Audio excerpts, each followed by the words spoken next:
All right. Hi, everyone. Good evening. My name is Abdulaziz Akanbi, the community manager for Lobby AI.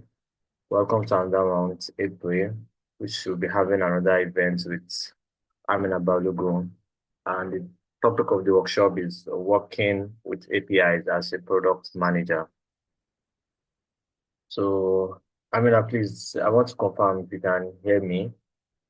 I would like you to introduce yourself. Oh, yeah, I can hear you. All right. And confirm you can see me, please. Yes, we can. You look Yeah, good. thank you. Good evening, everyone. Yeah, my name is Aminat Balogun. And just like you guys, I believe most of everybody on this call are product managers. I'm also a product manager, but I currently work as a technical product manager in a company in the geospatial industry. It's called Mossad Technologies, and I spent over 3 years in that particular industry. So yeah, professionally, that's it about me. And then personally, on a personal level, I like listening to music. So I really liked the music that Azus played. So we kind of like have the same music taste. So you usually find me, apart from working and watching movies, I'm always listening to music. So that's it about me. Did you get that?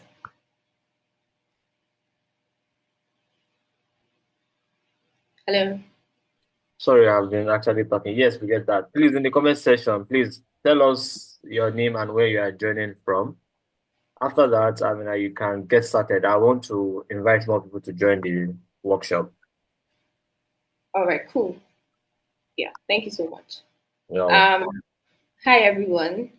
Hi Nathan. Hi Ibrahim. Hi Timothy. I think those are the people that I can see for now. I hope you guys' days went well because personally I am exhausted because work has been really hectic. But I'd like to hear from you guys. I just want to be sure that everybody is energized because this is a workshop. So we really have to be very interactive and engaging so that we can get the best of it too. You don't necessarily have to unmute yourself. You can just give a thumbs up or any reaction just so that I know that I'm not speaking to myself all through the session.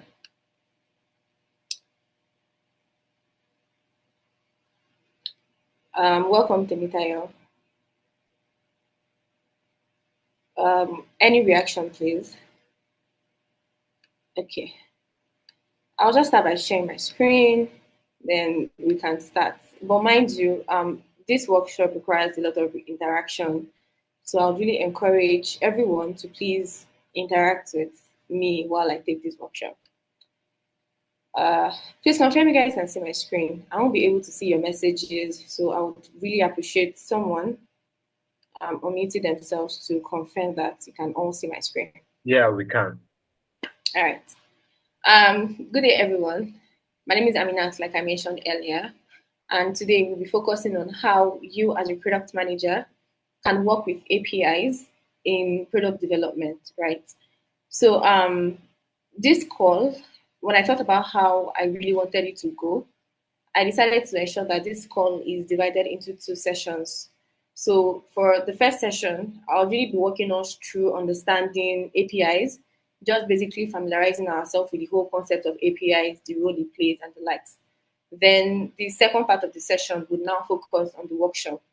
And if time permits us, I have quite a number of exercise where we can try to interact with some APIs, define product requirements based on the API that needs to be developed, and then we, make API calls using Postman or Swagger. Okay, yeah. So firstly, I have my personal goal for taking this session or taking this workshop. So I would really love to know why you guys are here, what you hope to learn from this workshop. So you can just quickly scan the QR code on my screen and just let me know why you are here. I would also be copying it so that you guys can, give your answers about why you are here. So I'll be sharing this link on the chat. So you can click on it. I will be expecting your answers, or you can just scan the QR code I have on my screen. So I would really love to understand why everyone is here. So if I have this information, I will be able to understand how best I can explain some technical terms while on the call and the like. So let's see the answers we have. So please, guys, just we can have two or three. It would really be helpful. So I think we have one at the moment. I just hope I'm not talking to myself.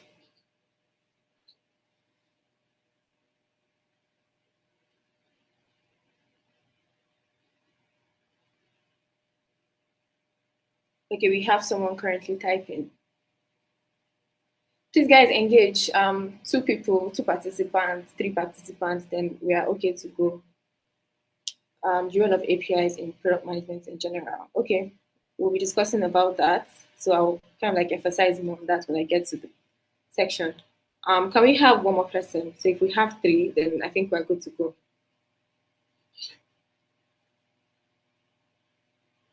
So I dropped the link in the chat box, but if you need me to redrop it, I can do that. So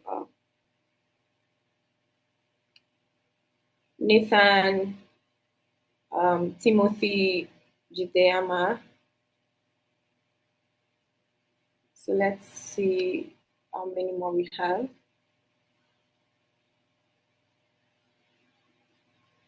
Or you can just open slido.com and type in this code and drop it. So the most important thing for this person is to understand APIs generally. All right. Okay, cool. So I'll be starting the presentation now, but regardless, I would still be coming back to this. Okay, we have one more person typing. So I'll still be coming back to this to see how much more response that we have. So this session, I think is expected to last for an hour, but I don't think we'll be spending only just 1 hour. We'll probably be spending more than 1 hour or 1 hour, 30 minutes just to ensure that we get the best about working with APIs as product managers. At which stage in product cycle are APIs useful? Okay, that's an interesting question. All right, so let me just go back to my presentation. And now that I have a bit of understanding of why most people are here, okay, let me speak from my own perspective of the objective of what I aim to have in this workshop. So this workshop is dedicated to product managers in the tech ecosystem. So generally, I feel like the buzzword of API this, API that is really like something that is very technical, in which some PMs really don't understand. PMs actually manage products, right? But sometimes they don't understand the role that APIs actually play in developing this product. So why I'm taking this workshop is I want everyone to understand or have a clear understanding of what APIs do, how they enhance our product functionality as a whole, because we have products out there, but APIs are actually the ones powering this product. Then understanding them is one thing, but you get to also interface with them on this workshop. Then overall, very importantly, I also want us to understand the impact of APIs in user experience because we all build products and we know that user experience is a very huge thing in product development. So APIs also have a role to play in user experience of products. We'll also be looking into that. So overall, that's the goal of this particular workshop. So I'll be starting now. So we'll have to go with a little bit of background. These are just theoretical aspects, right? Just for you to have knowledge of how API works. So over the internet, right? The internet is the cloud where you can just, take your phone, open Google, launch a website, open a Instagram or anything. All those things are being done over the internet. So there's something we call HTTP. There's also HTTPS. So HTTPS is a secured HTTP, and what HTTP stands for is hypertext transfer protocol. So this the role of HTTP on the internet is just that it allows computer programs to communicate over the internet.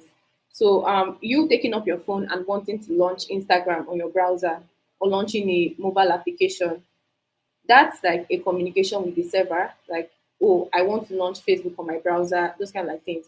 So HTTP is a type of communication protocol and it plays a very huge role in APIs. So now let's understand what APIs are. So I'm very sure by now, because API is this buzzword you see everywhere. And basically, it just means application programming interface, right? So I would like to give you guys an analogy of what API is. And I don't want to sound cliche, but I'm very sure if you've been trying to understand what API is, you are probably familiar with this picture I have on my screen. I tried looking for a better analogy, but I still feel like this is the best way to explain what API is and what API does.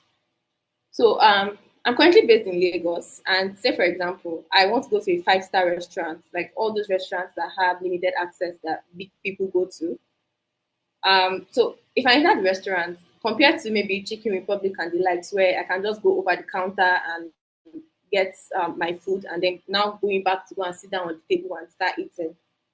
So this particular restaurant, you have this standard treatment. You go there, you sit down, waiters come to you to get your order that, hi, Aminat, or hi, good afternoon, what do you want? They provide you the menu, you skim through the menu, you get what you want, you provide them with what you want, they leave your table, then they go over to the kitchen. It might be a kitchen, it might be, however, the point is they leave with your request, and then they go to get your food, right? So now, see the waiter as an API. The API is a waiter. While you, as that customer that walked into that restaurant, imagine yourself as any application. You might be your WhatsApp application, it might be your Twitter application, any web mobile application, or generally any computer program, right? Now, the waiter gets your request or your order and then goes over to the kitchen to get your order to you. And then the waiter comes back to you with either a food or with an information that, okay, we don't have this food at the moment, so would you try to order something else? Then waiter takes it back to the kitchen and probably comes back with the food. So this basic interaction just ensures that the waiter comes to you, gets your request, takes your request, processes your request, take it to the kitchen, and come back to you with a food. So basically, when you think about APIs, this is what APIs do. API bridge the gap between various computer programs. So computer programs can be an application, it can be an OS, it can be a server wanting to communicate with another server or another application. But for them to do this communication, they need an intermediary. And basically, this is what API does. API is just that intermediary that ensures that two computer systems or various computer programs can communicate with one another. And for APIs to achieve this, they actually rely on, they rely on HTTPS because this happens over the internet. So HTTPS is a type of communication protocol, and being the fact that what APIs actually do is communication. So they rely on HTTPS for this communication in between both servers or both computer programs. So I just want to quickly say this. If it appears that there are some things that I say and you want me to explain better, I'll really appreciate you to unmute yourself or probably raise your hand. I'll be very happy to go back and take it because it's very important that we all leave this session with tangible knowledge to build better products for our users. All right. So basically, like I mentioned, APIs are just basically see them as an intermediary that allows two computer systems or more computer systems to talk to each other. So basically, they just enable communication, and this communication can be in between servers, web application, mobile applications, databases, services. Even APIs themselves actually sometimes need to communicate with each other, and then they use another API to communicate with one another, depending on why the API was being developed in the first place. All right. So like I mentioned, right, a communication might need to happen between a server and a web application. It might need to happen between a web application or a server. Basically, two computer programs communicating with one another. So API is responsible to ensure that seamless communication within both computer programs. All right. So let's just round off on understanding APIs, right? They basically rely on HTTP or HTTPS. So if any one of us are familiar with what API looks like, we'll definitely see that it always starts with HTTP or HTTPS. It just has to start with either. And then definitely they bridge the gap or the gap between communication like systems or application. Then most importantly, when we talk about APIs, we also need to understand that we have different types of APIs, or let me say categories of APIs. I think that's better. We have different categories of APIs. We have some APIs that are public, we have some APIs that are private, and then we have some that are internal. So when we talk about public APIs, like the name implies, public API is just I won't say it's open source, but it's something that I can just go over the internet, then I can see available APIs that is built and I can use it for my personal projects. I will not be charged. It's free of use. While we have some APIs that are actually private. So private APIs are maybe in terms of partnership. And a good example of what private APIs are is think about Paystack or think about Jumia. So we all order food on Jumia, and then when it gets to a particular point, we need to check out our order. And at that point of ordering, we have major big players of payments, payment providers all over the world. So basically, in Nigeria, it might probably be Paystack, but you can see that there's obviously a partnership between the Jumia product and also Paystack wanting to process the payment that needs to be made for that customer's order. So this is an API in role because there needs to be a communication between Jumia's application and Paystack's server or application, however it is. And an API is what enables that communication. And this type of API is called private APIs. So they are basically formed based on partnership and it's used and owned by organizations. So you probably have to pay to have access to such APIs because they're actually private. And then we now have a category of APIs called internal APIs. So I think internal APIs is what really defines the core functionality of every product we develop, right? Internal APIs are APIs that are used within a company while building their own product, like completing the core functionality of a product within a company that needs to be used by the end users. So basically, we have three categories of APIs: the public, the private, and the internal. Then also, another thing that I really need to mention while we're on this call is being the fact that we said API actually does the role of communicating between one computer application to another computer application. The basic thing that API communicates is data, right? It transfers data from one computer application to another. So this is where data format comes in. So if an API is transferring data from this computer to another computer, what format of data is that API transferring and what format of data is that other computer receiving? So we have different data formats. We have JSON, we have XML, we have GeoJSON and the likes. We'll actually be speaking more into the structure of this when we go deeper into the session. All right. So let's now understand how APIs work on the surface now that we understand what APIs are. So usually when you hear about APIs, it's always important to understand that there are two major players when it comes to APIs. There are people, let me say people, there are the API consumers, then there are also the API providers. So API consumers can be the developer the developers actually consume the API, but basically it's usually another application that needs to use that API. We refer them to as API consumers. So the API consumer might be your mobile phone, an app on your mobile phone, where the tech people have already integrated an API, have consumed it to ensure that you are able to do everything you need to do on your application. It might be a server, it might be a web application, and the likes. But whenever it comes a need to transfer data, the person that is integrating into the API or the application that gets integrated into the API are usually called the API consumers. Then we have the API providers. The API providers are those in charge. Of course, it's people that build these things. So it's the application in charge of developing the API, managing the API, processing the API, and everything that has to do with the API management and development is handled by the API provider. So that whenever we have an API, we always have an API consumer and also the API providers. All right. So we've understood how APIs work on the surface level. So now let's start streamlining it into our work as product managers. So when we think about APIs, right, we always see them as this thing that the dev guys just need to integrate and then we just start seeing our application working.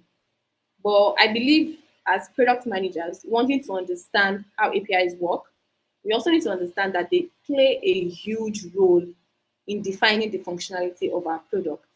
So basically, for me, apart from all these technical jargons of what the API does a communication between one server and another, usually when I'm asked to define what an API is, I define it as something that enables a product or a particular user to complete a particular task.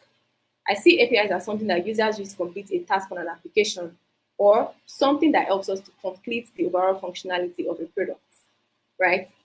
So I believe this should be the goal of API development, especially when PMs are trying to define requirements for a product. Or I know we have user requirements, but when it comes to defining API requirements, we should always ensure that these requirements are defined to ensure that the API is completing the functionality of a product or a task for end users actually. So let's talk about real life examples of APIs in relation to the types that I mentioned earlier. So let's say, for example, we have, I believe we all use Bolt or Uber. I just want to give a real life examples of how APIs complete the functionality of a product or helps a user to complete a particular task. So we have Uber.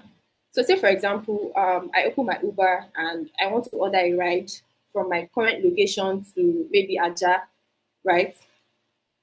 So Uber acts as a consumer because definitely Uber is going to have their own internal APIs, and these internal APIs will definitely allow you to be able to log in, to be able to create an account on their system, like maybe sign up as a driver, sign up as a user, and the likes.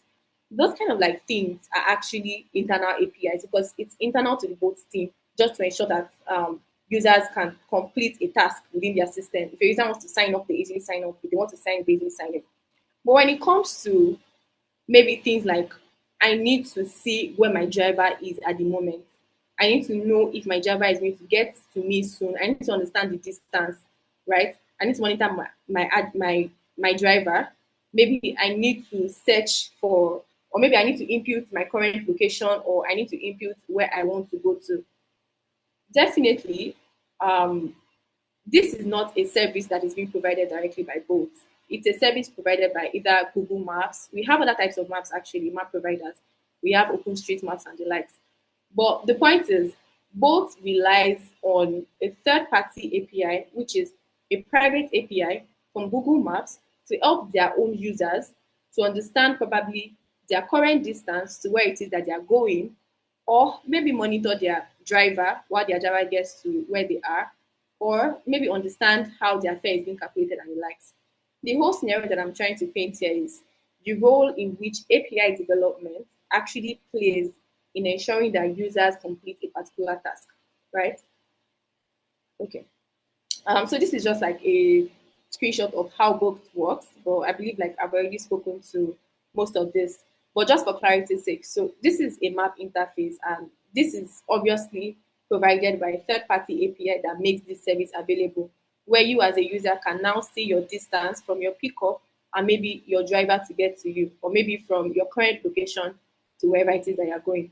So this is definitely like a third-party API and the like. So things like this that are internal to a product are definitely done by internal APIs. Okay. So yeah, let's talk about user experiences. Um, I know that user experiences, as the name implies, is maybe the experience your user has when using your product or a service. But overall, user experience can be defined as when somebody uses a particular product or a service, if they interact with it, how do they feel, right? And usually, when we talk about user experiences, the first thing that probably comes to mind is if I'm using this particular app, do I need to start looking for the button to log out? Do I need to start looking for where to go to the next page? Those are part of like interactions on the UI of a product, right? Then we start looking for things like, is it consistent? Are the designs consistent? Are the users confused on what to do next? That kind of like thing, which is fine. And they are very important things and values to consider when you're looking at the user experience of a product. But there are also more important things that we should think when it comes to UX, and this is where API comes into play. So I'm very sure that most people, especially if you're Nigerian, you are very familiar with OPay, right? If I ask you what's your experience with using OPay, you will definitely say, if I transfer money, I am 99% sure that the recipient is going to receive that money. You feel confident. You feel safe. You trust that product. You trust their speed. You trust their performance. And you as a user feel in control in terms of using that product because you are very sure of the outcome. These are very more important things as regards UX when it comes to building a product because how your user feels when they use a product is very important. So these are also things that we also need to consider when building a product. And this is where API comes into play in ensuring that we have an optimum user experience when building a product. All right. So when we have products, right, we see them as something that are user facing. So take boats, for example, that I talked about. This is something users can see and interact with. But behind the scenes, API actually play a role in that. Our users actually interact with APIs unknowingly. So when we talk about UI, I'll define UI as in terms of APIs.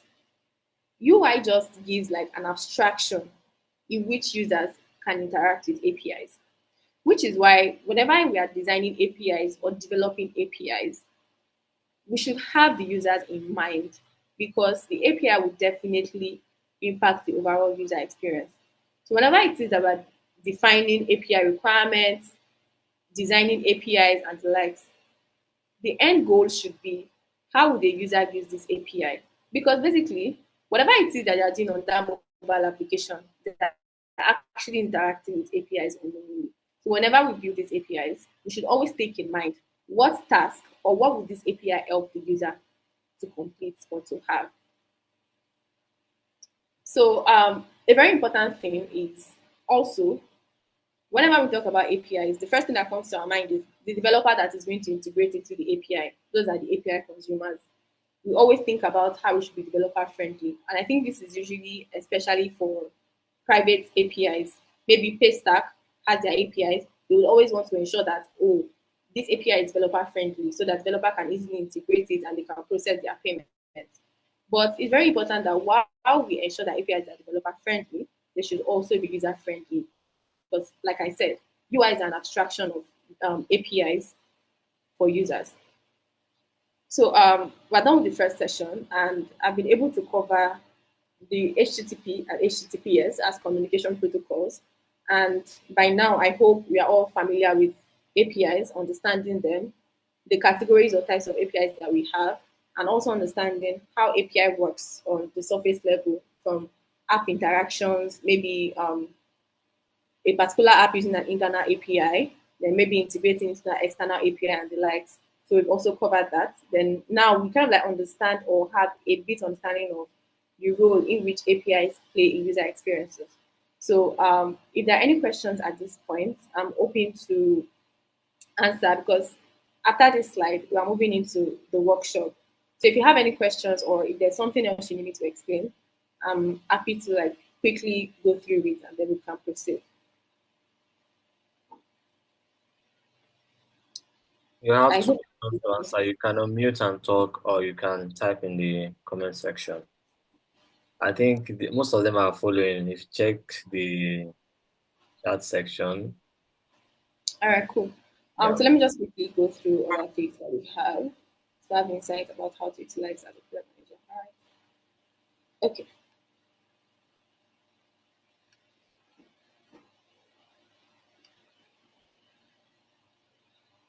5:33. All right. So now we'll be working and interacting with APIs. So let me just quickly give you guys a hint. APIs are not as technical as the way everybody always make them to seem, right? So just be open-minded in this session. And of course, after the session, I believe it's being recorded. You can always go back to it, and I would advise and also share resources on how you can better get yourself familiar with APIs and and the likes. So let's quickly go over some keywords that we'll be using. So remember, firstly, I said we have different categories of APIs, which are private, internal, and public, dependent. So there's something we call REST APIs. I'm very sure a lot of people might have heard about it. We actually have different types of APIs. We have REST APIs, we have GraphQL, we have webhooks, but generally the most used is REST APIs. So I'm very sure if you go on the internet right now and type API, most APIs you'll be seeing are actually REST APIs. So REST API stands for representational state transfer, and basically it just allows applications to still communicate data, transfer data from one application to another. But the very cool thing about representational state transfer is it has its own rules, right? We'll be dissecting the structure of REST APIs in further sections, but it has its own rules and it is easily integratable. Like can easily integrate into it compared to other APIs. And yeah, so REST APIs are very common. Then also JSON. Like I mentioned in the first session, JSON is a data format. And being the fact that what API does is they transfer data from one application to another, is the reason why JSON is mostly used is it is very lightweight. It doesn't need so much resources, right, for you to communicate. So most APIs use JSON format when it comes to data exchange. And a reason why JSON is also very cool to use is because it's very human readable. When you see it, you already know what it is, that you can already interpret the data that is being transferred. Then we'll be talking about databases too. So databases are just, being the fact that we'll be talking about what APIs do, API transfer data from one application to another. Of course, there has to be a place where these data operations are being performed, and this is where databases come in. So generally, database just allows us to manage data. So you can retrieve your data from the database, you can save data to the database, you can make edits to data in the database and the like. So then we also have something called payload. So whenever APIs transfer data in between computers, in between programs, that data is being called payload. So you often hear in your development team, can you send me the request payload? Can you send me the response payload? That payload is the data. So it's called a payload, right, in which the API processes. So if you think about this from the restaurant that I talk about, so if I come to the restaurant, the waiter comes to me, gets my order. That order that the waiter is taking back to the kitchen is the payload, which is the data. All right. So yeah, this is the basic structure of what a REST API looks like. So REST APIs are basically URLs. They are basically URLs. And whenever we want to use a REST API, there's something called a method. There's the base URL, right? I have to use this. But when we start testing on Postman and likes, we'll see how this structure comes into place. There's something called a method. There's the base URL and there's the actual endpoint. Then we have something called an header. Then we have the request payload and we have the response payload. So the request payload is what the first application is requesting for, while the response payload is what the other application is returning to the first application based on their request that was processed, right? So now I'll be explaining what this structure means. So the API host is usually something that it's actually basically the base URL. So the base URL is always consistent and constant. So in development teams, you hear something like test environment, prod environment, and the likes. And usually for web applications, we always know that we have a test URL, a prod URL.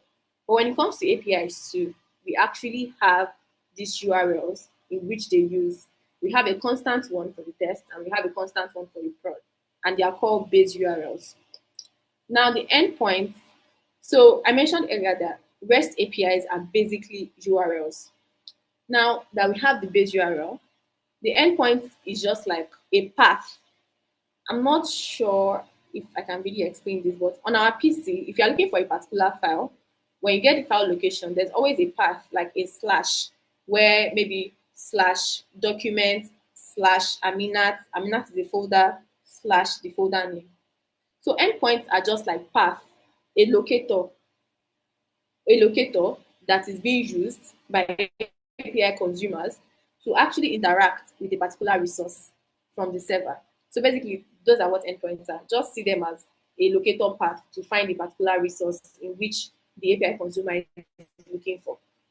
Then the header is, say for example, we've been talking about private APIs, internal APIs. It does not mean that anybody cannot just see that URL and use it. So header ensures that there are some particular information that needs to be provided to ensure that whoever it is that is trying to consume this API or integrate with this API is actually authenticated, and that's where authentication comes in. So I might have access to PayStack KPI now. Doesn't mean that I can use it. Fine, they might have test URLs and the like, but when it comes to actual production, like actual usage, I'll probably need to have a sealed deal with them. They'll have to reach out to me and send me some important information, which I can now use to now make calls to their APIs when we integrate it into our product too. And that just ensures that some things are in place before you use a particular API. Then the method type. So this played a very crucial role, especially whenever it is you're interacting with APIs. Maybe an API has been developed. Method type plays a very important role because it helps you define what that API is doing at the moment. So we have several actions that can perform in the data. When we talk about data and database, I might want to add a data to the database, that's an action. I might want to retrieve the data from the database or from the server, that's an action. I might want to delete a data, I might want to modify a data. So basically, method types just allows you to specify what action it is you want to perform on the data that is being communicated from both computer programs. Then there's the request body. I'm very sorry if this is looking like a lot to process, but like I mentioned, if you have any questions, just raise up your hand. I will gladly go through them. So we also have the request body. So the request body, I've actually explained this before, is the actual data that is required. So say I go to that restaurant now, I'm the API consumer. What do I want to do, right, with the other application? Am I telling the other application that I want to create the data? Okay, if yes, I want to create the data. What data am I creating? I need to provide that information. And that is what is called the request body. So the request body contains the information of whatever it is that I need to do. So it's basically still like the payload. Then it is being sent to the other application to process. So we also have parameters. Parameters can, well, in technical terms, we call them query parameters, but they can also mean path parameters.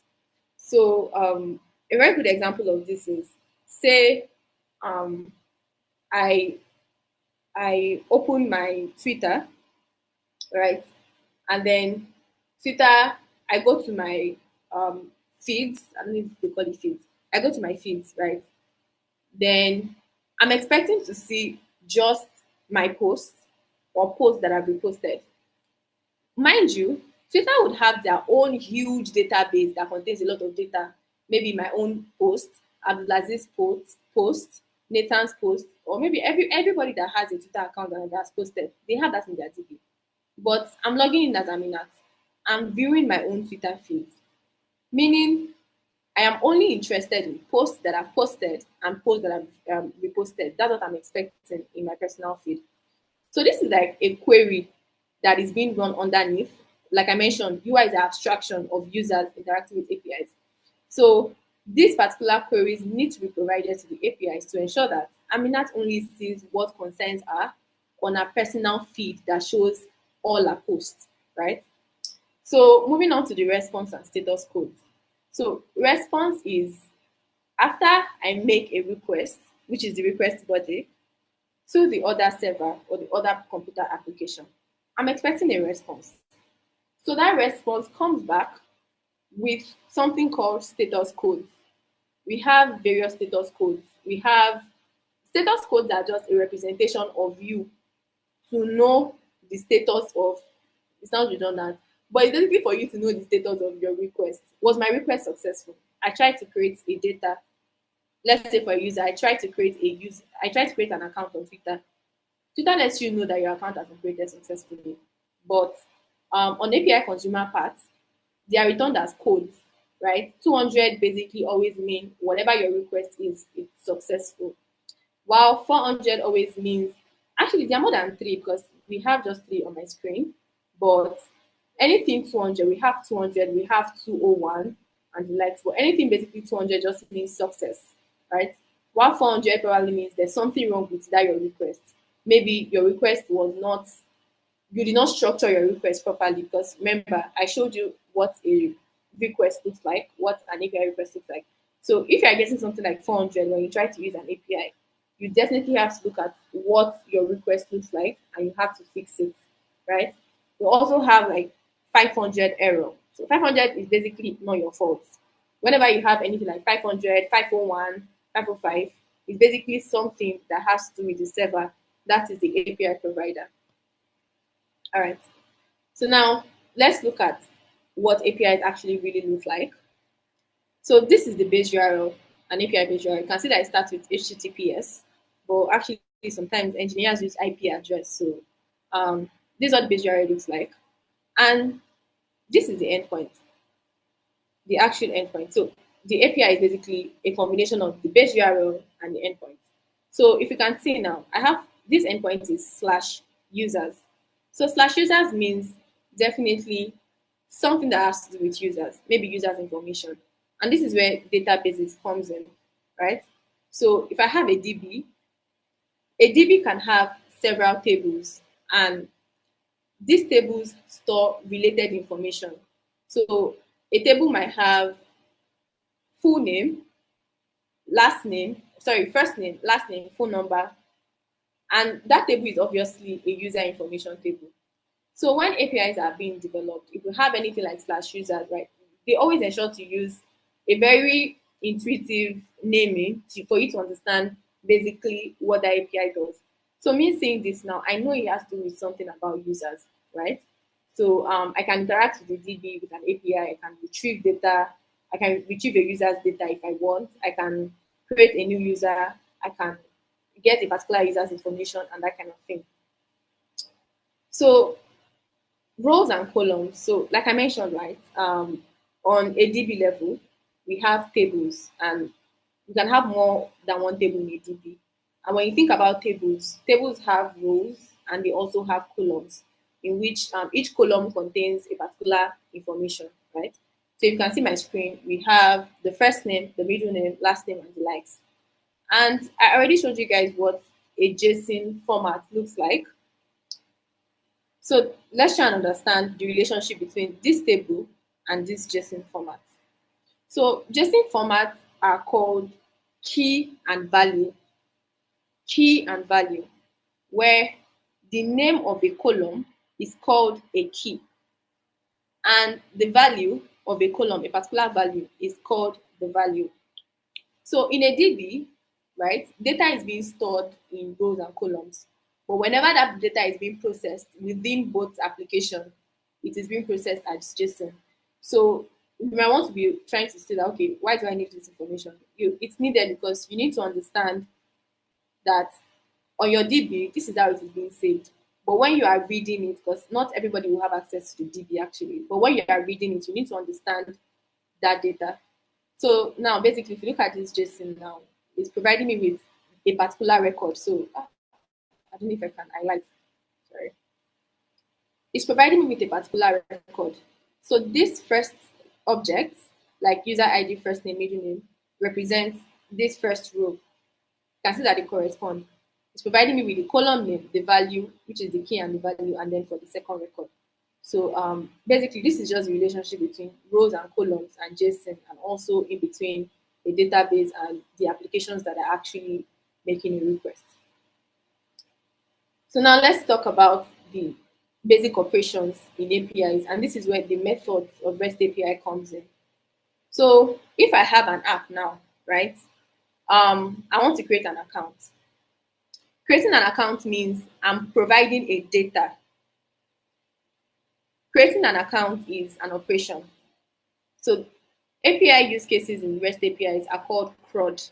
So CRUD stands for create, read, update, and delete. Those are the four basic operations. Any API that you see, they are either doing any of those four basic operations. So on a user perspective, the create operation, right, is, say for example, I want to register an account on Twitter. I'll provide my first name, I'll probably provide my last name, I'll probably provide my username and those other information. The request that I'm trying to make, anything that has to do with create, submit, or anything, is a create method.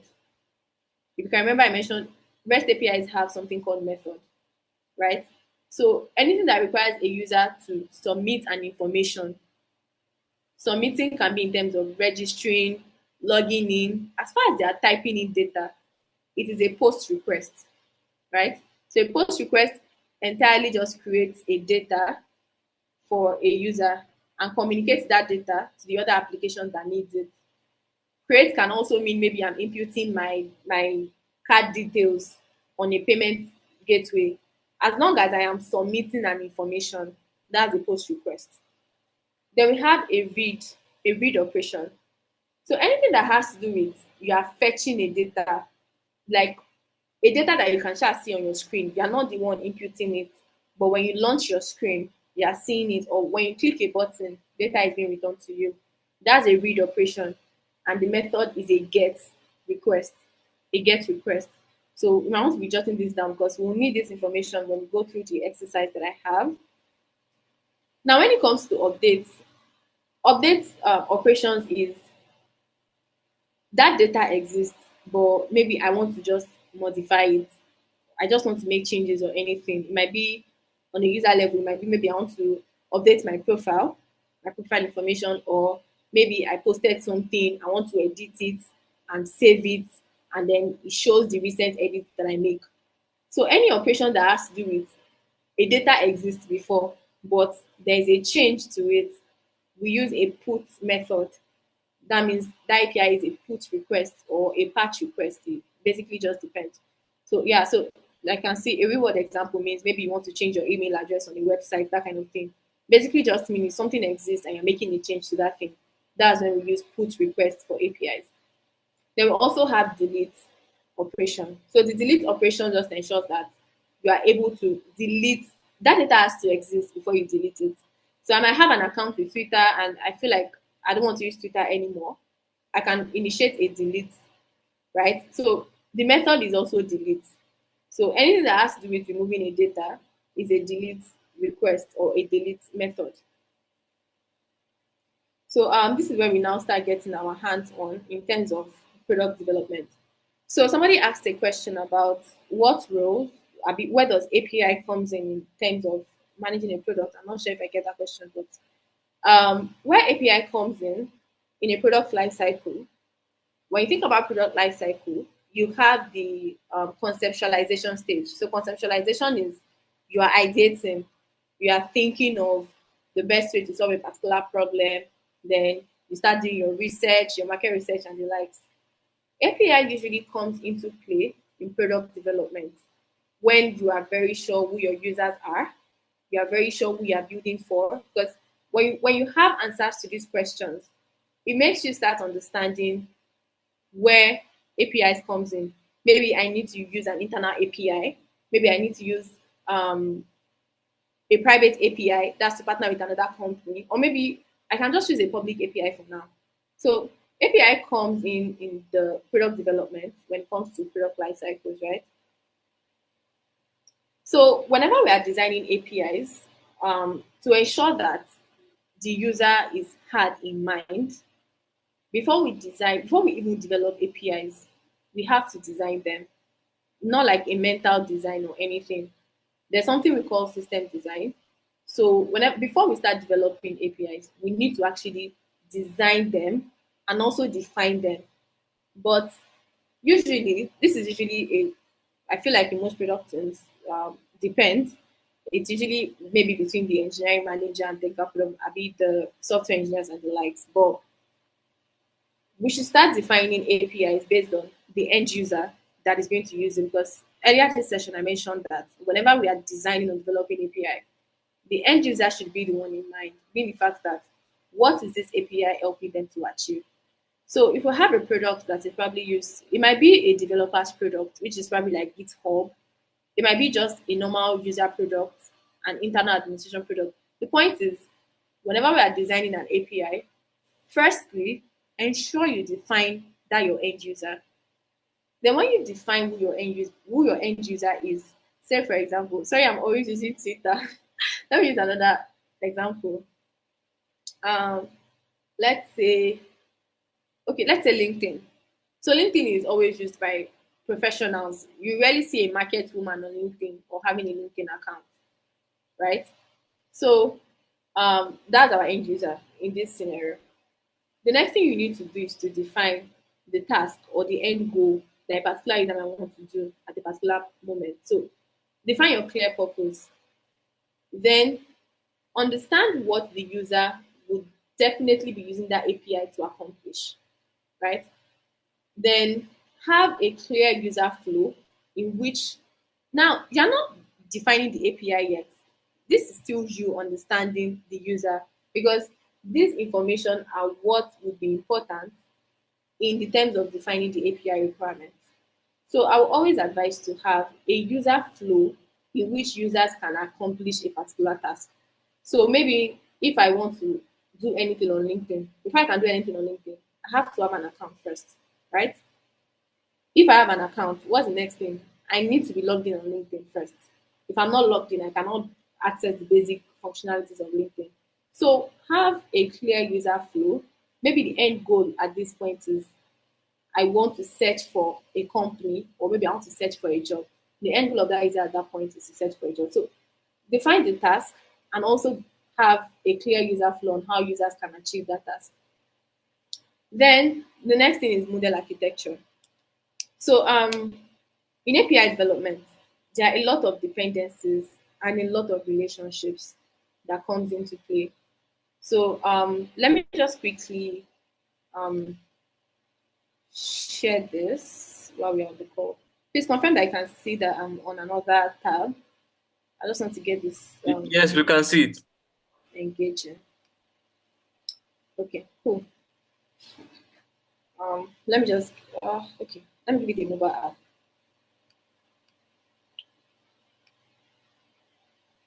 I want to explain what dependencies might mean in terms of APIs.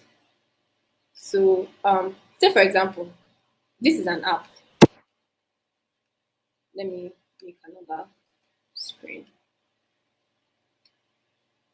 So remember I said UIs are just an abstraction of users interacting with APIs. So let's assume this is our login screen.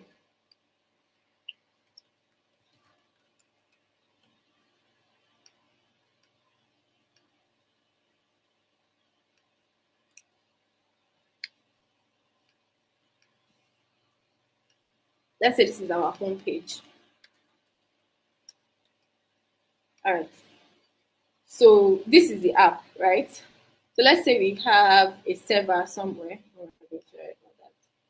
So let's say you guys will have to pardon how jargons my screen is looking right now. So let's say this is the server. Now there needs to be a communication between the application, which is the user, and the server at this point. So let's say we have an endpoint. Let's call it. I think by this time we should all be familiar with endpoints, REST APIs, and like. So let's say we have Facebook.com. This is the base URL. Let me just segregate them so we start getting familiar with them. This is the base URL. So a login screen. So at this point, I will not mind anybody answering my question. So at this point, the user will be providing us with information, and this is primarily the username and the password. The user is performing an action, and this action is like a submit action. So can anyone have an idea of what the method would be in the API?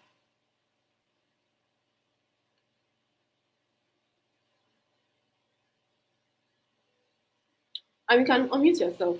It's fine.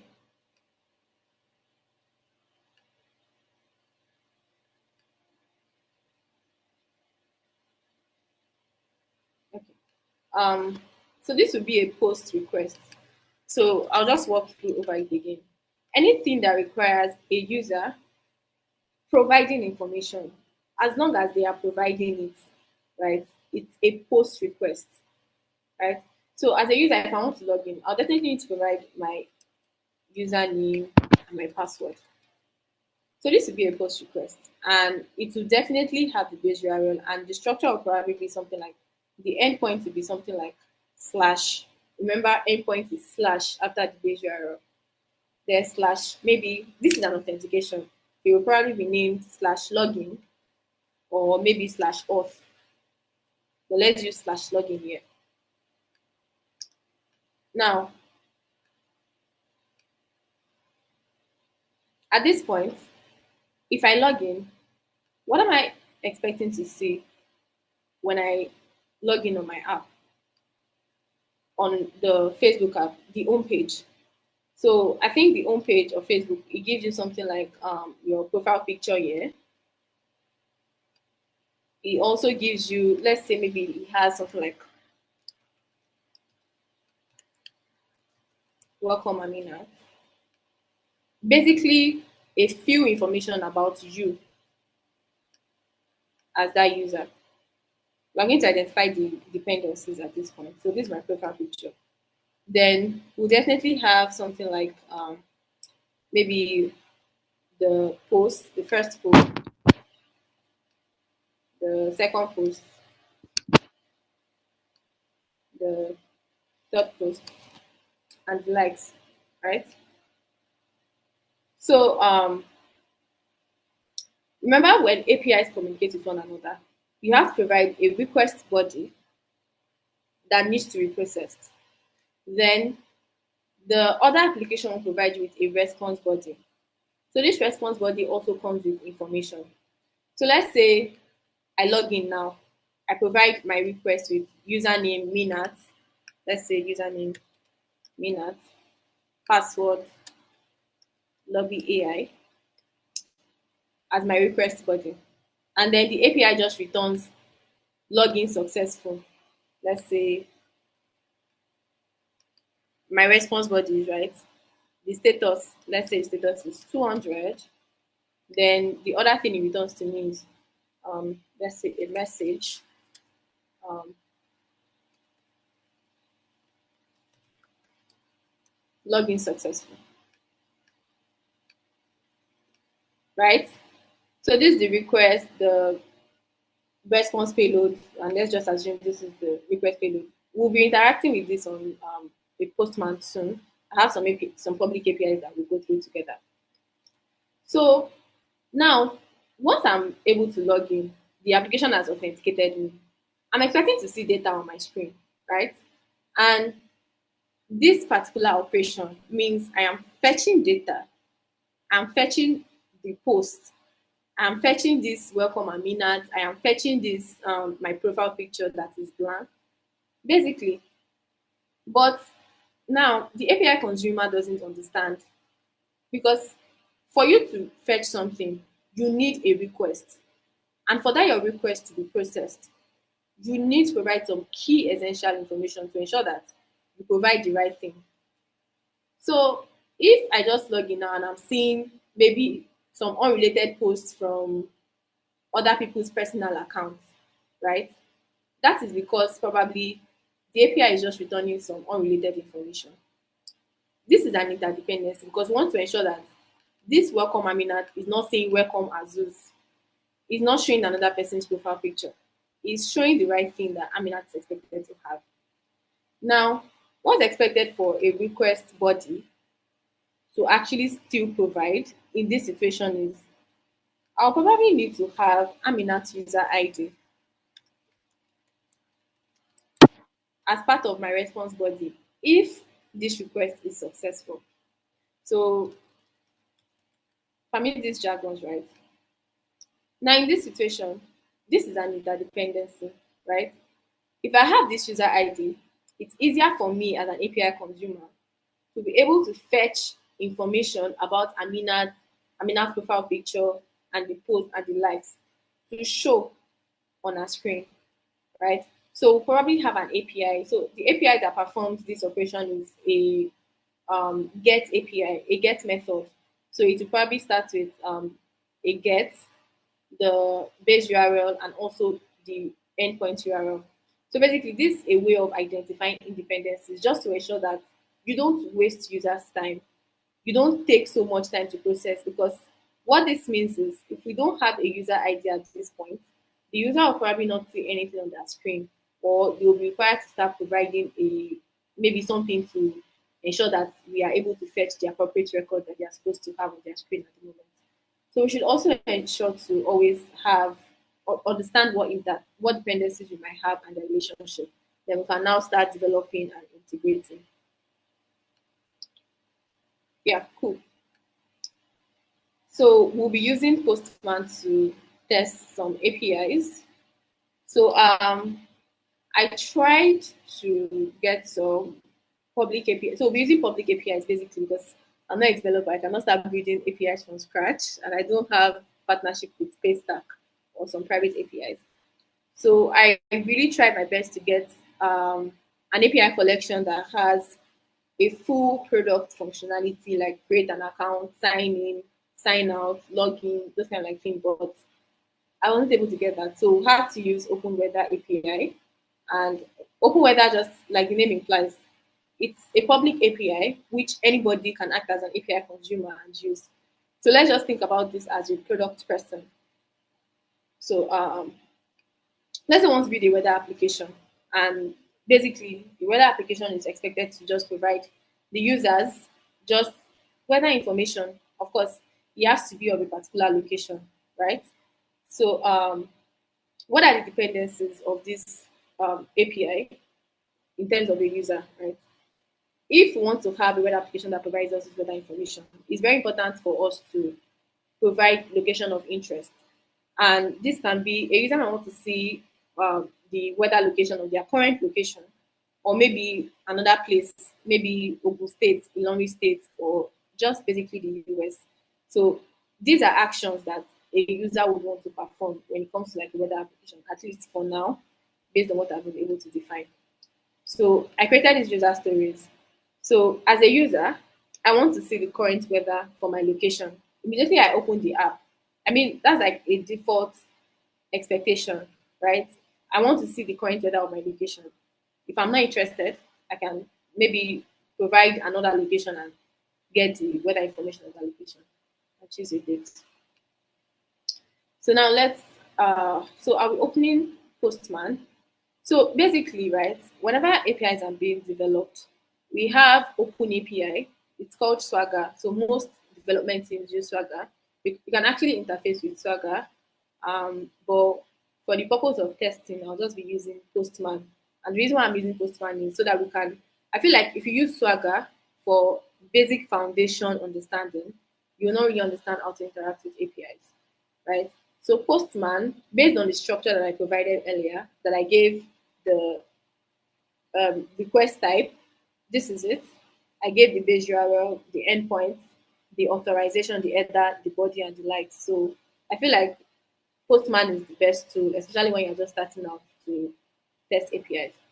So any API you have, if it's on your development team, instead of copying the API, right? Instead of me coming here to copy the API to come and paste it here, you can always import the collection. So, but I won't be importing anything because this API is not available on Open API. So let's go through the API documentation and what it does. Yeah. So it provides you with the current weather data. And when we are defining this as a user goal, we already defined that as a user, whenever it is that I open the app, we've defined our user. Our user can be anybody on the road wanting to go somewhere. It's something that I should provide you with that information as quick as possible. And it should start with your live location. But if you're not interested, you can just look for another location, right? So this is what the API looks like. So you can see this is if you're asked to segment this now, this is basically the base URL, and this will be the endpoint. So I have this over here. So let's just copy. I think I missed something first. So let's try to look at this API and dissect whatever it is that might be wrong. All right.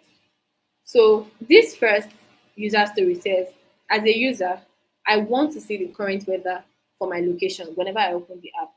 I'd really appreciate if anybody can define what method this API is expected to be. If it's expected to be a post method, a get method, a patch method, or a delete method.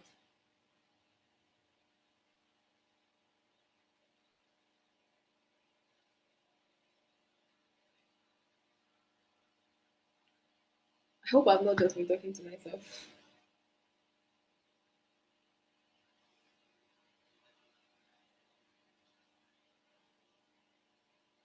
Can anyone hear me?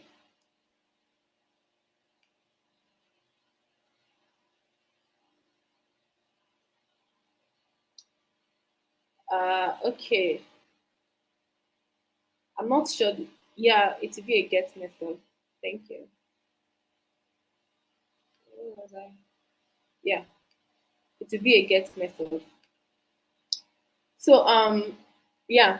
So you can switch method here when you're testing APIs. So you can see we have the get, the post, the put, the patch, head, and options. So it will be a test method. Um, so I think something I missed when I was explaining stuff, especially when it comes to query parameters. So query parameters ensure that let's imagine that I I open an e-commerce app, or maybe I open a food delivery app. I want to order food from KFC. I'm very sure um, Child Deck will have more than just KFC as a restaurant in their system. But I want just KFC. So instead of me scrolling down to start looking for KFC, I can just easily search KFC, right? So query parameters just mean you are able to retrieve. So query parameters are always mostly in GET request. It means you are able to retrieve just interested information that you are concerned with, right? So now, if you look at this API, right, we have some things like question mark here. There's a question mark here, then there's an and. There's an and there. So question mark represents query parameters, right? So if as a user, whenever I launch my app, I want to see my current location, my current weather this thing. Um, the best way to have this information is you have to provide the user doesn't have to provide it, right? We get their longitude, that's like their location data, their longitude and latitude. So and we pass it as a because definitely this API would have a whole lot of current weather forecast of several locations. But we are only interested in a particular location and the live location at this point, right? So when it comes to query parameters on Postman, they are called params, right? So you can either add them here directly or copy it directly from the URL. As long as there's a question mark here, you can see that this says check thing, meaning you're including a query parameter. So query parameters also need to be provided a key and a value. So the key is the name, maybe like a column name. Maybe I want to search by KFC, right? The column name in the table in the database might be restaurant name. So the name of the key of the query parameter will be restaurant name, and then the value will be KFC. But in this point, the query parameters we have are latitude and longitude, right? So let me just quickly get my latitude. I'm not. Let me just think of a latitude and longitude to use. So let's say, for example, so I can just check this out. You don't have to memorize how to add query parameters at the back of your endpoint. So if you are using Postman, all you just have to do is come here, type in the key name, then provide the key value, right? So let's just use longitude, latitude. Then let's say my latitude is, mind you, this is not an information the user is expected to provide. This is information gotten from their live location, right? And it's expected to be processed by the app. So the app now provides this as a request to the server to fetch the information, which is the weather information of this user's current location. So let's say my latitude is 6.9, and let's say the value of my longitude is let me say 7. So let's go back to the documentation. There's something called API key here. Sorry, I wasn't meant to open that. There's something called API key here. So, like I mentioned, I said when it comes to structure of APIs, authorization is very important. We want to ensure that not just anybody is using this API, they are verified, right? So, in some API systems, we have different authentication types. It might be based on an API key, it might be based on an access token. However, it is meant for the API provider to define that, right? So an providers define that, you as the API consumer have to provide this information to ensure that you are authenticated before using that endpoint, right? So OpenAPI uses API key authentication method, but usually authentication are usually passed here. So Postman provides you everything segregated. All what you just have to do is provide the values, right? You can maybe if it's a basic authentication, provide it. If it's a bearer token, you provide the token. If it's a JWT, you provide it and the likes. But in this situation, looking at what Open Weather Map API provides us, your API key is being passed as a query parameter in your endpoint. So that is how they have developed and designed their API, right? So how to use it. So your API key can be gotten, especially if it's a private API. You can get it from your account and the likes. But so I have mine, so I'll just copy and use it and pass it as a query parameter because that's how the API was defined. So this is the value. So let's see. Yeah. So you can see that this is the response, right? It provides me with the response in a JSON format. And like, so let's try and change the method of this information. Let's change it to post and let's see the error that we get. Interesting. All right. I'm not sure this is how it's expected to work, but it's a get request basically. So let's look at the information that is being returned. You can see the weather information. So it provides us with basically, you can see now, it provides you with the weather information, the clouds, the description, the icon, and the likes. Now, based off your own product development, you might want users to have much more information than this, right? Apart from knowing maybe is it going to be cloudy or a very few description and the likes. You might also want to provide them with description of maybe there's likelihood of rain falling tomorrow or that kind of thing. So it all depends on what you feel your end user might also want to still achieve when they launch the app or when they perform that action. So that would help you define what you are expecting in the response body. So like you can see now, they are still letting you know that this location is in Nigeria, which is NG or something. Then they're also providing information about the wind. So basically, all this depends on what you feel is important for your user to have at that point. You might feel having wind information is not important. You might feel like the best information for users to have and be able to quickly process is just this, and that's fine. It all depends on what you want to be able to achieve at that point. All right. So let's try another API. So let's try this. Okay. So the second user story we have or jobs to be done is maybe as a user, fine. Immediately I launch my app, right? Depending on alacrity, I want to see my live location. But what if I want to see the forecast for another location, that kind of thing? So in this situation, we have this API. So I'm just going to copy and paste my API key.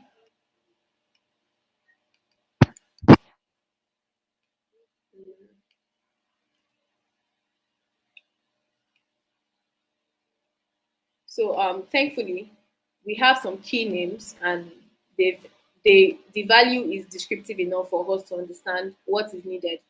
So in this situation, let's say I am in Ogun State. So now I am requesting for a data that I want to see back, right? So this is expected to be a GET request. So I'll just initiate the request and then yeah. So let's see what it returns. So it's going to be cloudy in Ogun State. So the longitude and latitude of Ogun State, according to this API, is this. Then he also provides you with other important information. So the country is Nigeria, that kind of thing. So let's check other query parameters that is important. So yeah, there's another query parameter here. So it's called lang.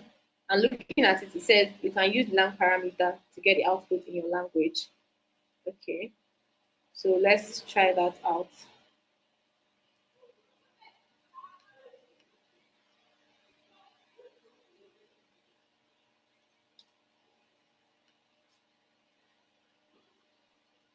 All right. So let's pass our parameter key name as lang. Remember, it's still a query parameter. And then, so it says they support these following languages. So depending on the market of your product, right? So this API is more user centric in a way because they understand that not all users might even speak English and the likes, right? So let's say we want Bulgarian. So I think this is the value. So yeah, this is the expected value and this is the language. So let's say I want Bulgarian. So I'll pass the value of that query parameter as this value, and then let's initiate. So I still want to know the forecast of weather in Ogun State, but I want this to display as Bulgarian on the user when this information is being loaded to them. So let's see how that works. Okay. So now the wordings. I'm not sure this is what Bulgaria looks like, but I think it is. Uh, Let me use another word. Let's use French.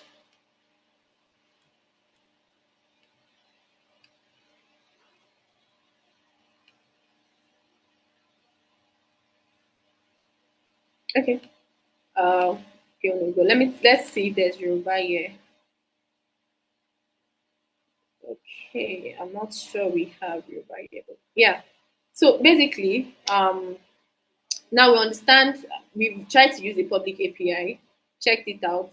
We basically you can go through the API documentation, right? If you have the knowledge of how APIs are being structured, you definitely understand how you're expected to actually consume a particular API that is provided by an API provider.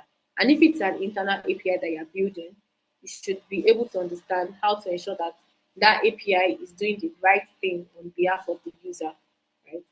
Um, so, like, basically, I have an assessment here, but I just need to be sure that everyone on the call is probably willing to have this. And if yes, we can continue. But I think time is fast spent. But if no, I can always share the link with everyone. And if it's something you always want to go back to brush up and start your interaction with working with APIs, then we're good to go. But basically, I just want to be sure that everyone got a feel from this session. So if you did, I would really love to hear your feedback. I can share the link with you guys here to let me know what. So if you have any questions, actually, you can ask me your questions. I'm here.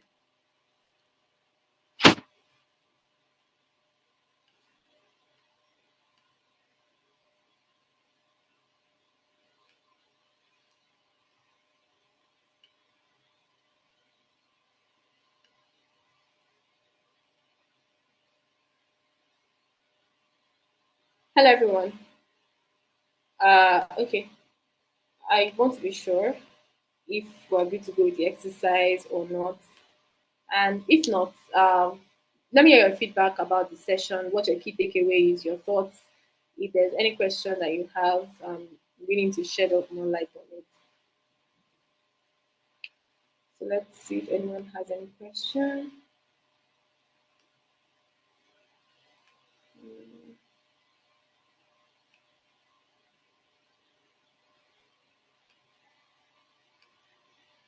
Please, guys, it feels like as if I've just been talking to myself. Or Azuz, do they have to request to speak?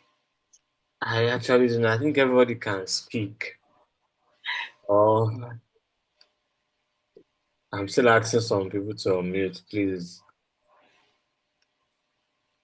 try to say something, Because please. if you're actually typing, I cannot really switch in between tabs.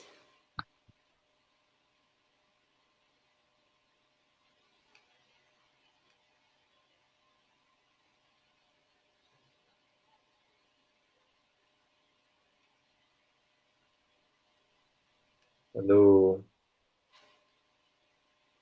Okay. Okay, I enjoyed your session. Thank you for the great session. Yeah, you're Okay, welcome. Victor. Victor is a dev, and I'm glad that he joined. Right. I even think my network is trying to act up. I'm trying to see So the.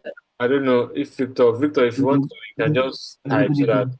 you can get it through the chat. You'll not be able to speak. You'll just be checking the captions. Hello, good evening. Good evening. This is not Victor. This is Oluwaseun. All right. Uh, Thank you for the training. I want to ask, can we get the slide for the training? Yes, you can get this way. I'll, Okay. All right. um, Thank you. yeah, you're welcome.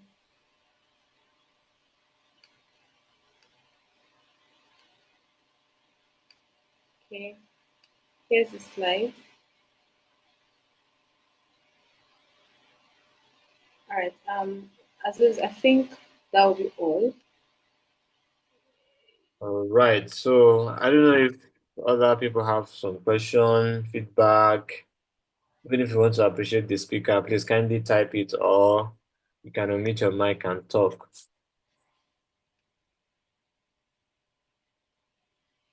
I was done a lot already.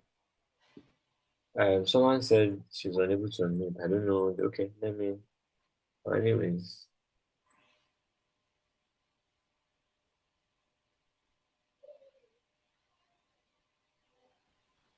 I'm still asking you to unmute. Okay. Aminat, you have. How would one start when testing APIs? Amina, can you check the chat section or should I read it out for you? I can appreciate if you read it out. Okay. Someone said she's unable to unmute, though I've been asked her to unmute. I don't know the reason why she's not. So she said, how or where as a PM would one start when testing APIs, e.g. for an e-commerce I or think I think this I is think I even made e-commerce. a question myself. Sorry. Um, how how or where as a PM would one start testing APIs? I think for you to start testing an API means, hmm, okay, are you looking for where to get e-commerce APIs to start testing to get familiar with them? I want to be sure that I get your question. If that is your question, just give me like a thumbs up or a message.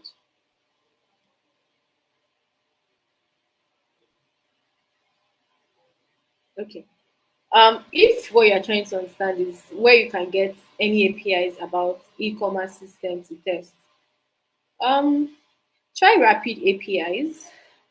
I think Rapid APIs has a lot of public APIs and not just e-commerce, anything. Just search for the keyword and then it returns the data using an API on the UI for you. So try Rapid APIs. But if your question is about when should you start testing APIs as a product manager or where, before you can test an API, of course, the API has to be developed. It has to exist. So I believe when an API is developed and it's available, you can start testing. And where your testing can occur, it can occur. We have Postman as a tool to test APIs. Then you can also use Swagger. Swagger is from Open API. It's like this color green something, but I recommend you use Postman for starters before you start interacting with Swagger. So yeah.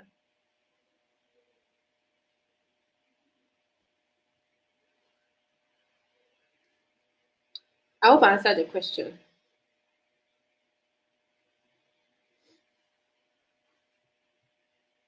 And for the number two, about the recording, yeah, it's going to be posted on YouTube and I'm going to be sending it to the community. I think I should send the community link again so that others can join. So please, I don't know if others have questions.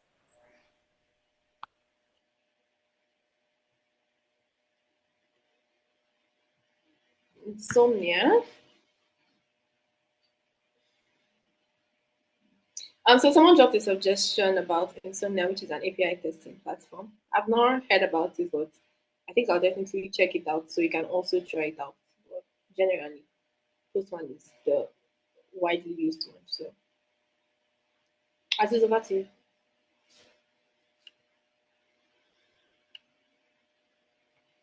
All right, I'm trying to send the community link.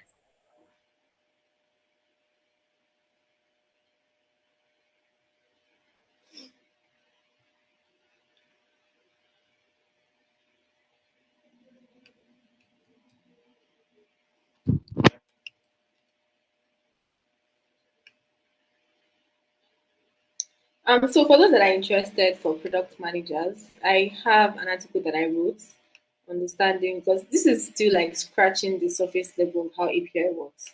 But when it comes to actually ensuring that the user experience of the user is properly being met, I have an article on it. You can just check it out. Yeah, I hope it helps you. But sometimes I still go back to it myself. Please, I think you should share it with me so that I can drop it in the community.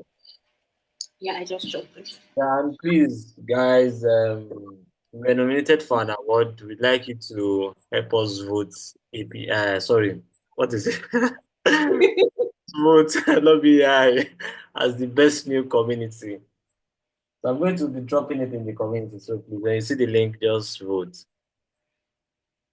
Thank you so much. I think we've come to the end of the session. I mean, I don't know if you can drop your social media links here and with me so that I can share in the community as well. I'll share. Okay, I'm coming.